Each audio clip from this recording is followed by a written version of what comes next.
सुप्रभात बच्चों। क्लास 6 के ज्योग्राफी क्लास में हम लोग चैप्टर 1 पढ़ रहे थे सौरमंडल में पृथ्वी, जिसका पिछले वीडियो में हम लोगों ने कुछ प्रश्नों को हल किया था। आज हम लोग लघु उत्तरीय प्रश्न और दीर्घ उत्तरीय प्रश्न को बनाएंगे। तो चलिए, सबसे पहले है लघु उत्तरीय प्रश्न का सबसे पहला प्रश्न, खगोलीय पिंड क्या है? तो सूर्य, चंद्रमा, उल्का पिंड, पुच्छल तारे, ग्रहिकाएँ आदि जो तारों के साथ आसमान में हमें दिखाई देते हैं, इन्हें ही सम्मिलित रूप से खगोलीय पिंड कहा जाता है। अब दूसरा प्रश्न है, पृथ्वी के लिए चंद्रमा क्यों महत्वपूर्ण है? इसका उत्तर है, चंद्रमा पृथ्वी का उपग्रह है, इसलिए पृथ्वी की गति को संतुलित करता है। दूसरा पॉइंट है, यदि चंद्रमा नहीं होगा तो पृथ्वी पर रातें बहुत अंधेरी होगी। तीसरा पॉइंट है, चंद्रमा के बिना हम लोग पृथ्वी पर सूर्य ग्रहण और चंद्र ग्रहण जैसी खगोलीय घटना को नहीं देख सकेंगे। चौथा पॉइंट है इसी का, चंद्रमा के बिना समुद्र में उठने वाले ज्वार अधिक ऊंचे उठेंगे। इस प्रकार हम कह सकते हैं कि चंद्रमा पृथ्वी के लिए बहुत महत्वपूर्ण है। अब तीसरा प्रश्न है, बौने ग्रहों पर एक संक्षिप्त टिप्पणी लिखिए। इसका भी पॉइंट करके दे दिए हैं। छोटे ग्रहों को बौना ग्रह कहा जाता है। दूसरा पॉइंट है, बौने ग्रह भी सूर्य के चारों ओर चक्कर लगाते हैं।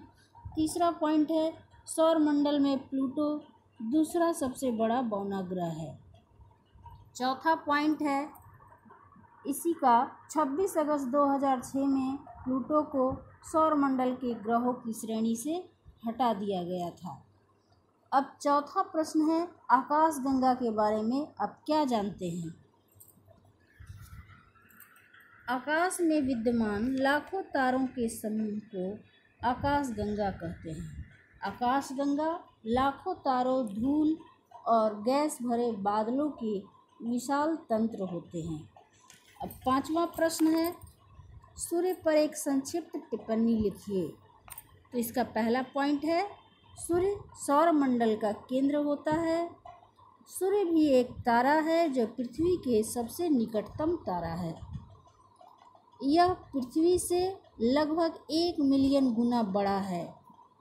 चौथा पॉइंट है, सूर्य में हाइड्रोजन और हीलियम गैस अधिक मात्रा में पाए जाते हैं। अब छठा प्रश्न है, सभी ग्रहों को उनके आकार के अनुसार व्यवस्थित करो। यहाँ इसका उत्तर है, आकार के आधार पर सौरमंडल के 8 ग्रह घटते हुए क्रम में। तो सबसे पहले है 1 नंबर में बृहस्पति, ये सौरमंडल का सबसे बड़ा ग्रह है। दूसरे नंबर पर शनि है। तीसरे नंबर पर अरुण है। चौथे नंबर पर वरुण है। 5वें नंबर पर पृथ्वी है। 6ठे नंबर पर शुक्र है। 7वें नंबर पर मंगल और 8वें नंबर पर बुध है। तो ये आकार के आधार पे सौरमंडल के 8 ग्रह हैं। अब हम लोग दीर्घ उत्तरीय प्रश्न को हल करेंगे। तो सबसे पहला है दीर्घ उत्तरीय प्रश्न, पुच्छल तारे, क्षुद्र ग्रह और उल्का पिंडों के बीच अंतर बताइए। पुच्छल तारे और क्षुद्र ग्रह में अंतर, पुच्छल तारा क्या है और क्षुद्र ग्रह क्या है, उसके बारे में हम लोग 3 पॉइंट लिखे हैं। पुच्छल तारा, तो पुच्छल तारा बर्फ के झुरमुट से बना हुआ एक चमकदार खगोलीय पिंड है। क्षुद्र ग्रह धातु और चट्टान से बने हुए छोटे पिंडों के समूह हैं। दूसरा पॉइंट है, पुच्छल तारा यह चमकदार सिर और पूंछ वाले होते हैं। और क्षुद्र ग्रह यह मंगल और बृहस्पति की कक्षाओं के बीच सूर्य के चारों ओर परिक्रमा करते हैं। पुच्छल तारा सूर्य और के चारों ओर एक निश्चित कक्षा में गति करता है। इसका तीसरा पॉइंट है, क्षुद्र ग्रह छोटे ग्रह को भी कहते हैं। तो इस सब में 3 पॉइंट दे दिए हैं। अब है उल्का पिंड।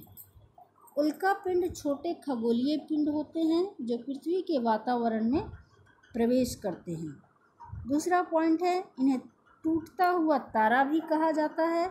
तीसरा पॉइंट है, ये भी सूर्य के चारों ओर चक्कर लगाते हैं। तो ये दीर्घ उत्तरीय का पहला प्रश्न है।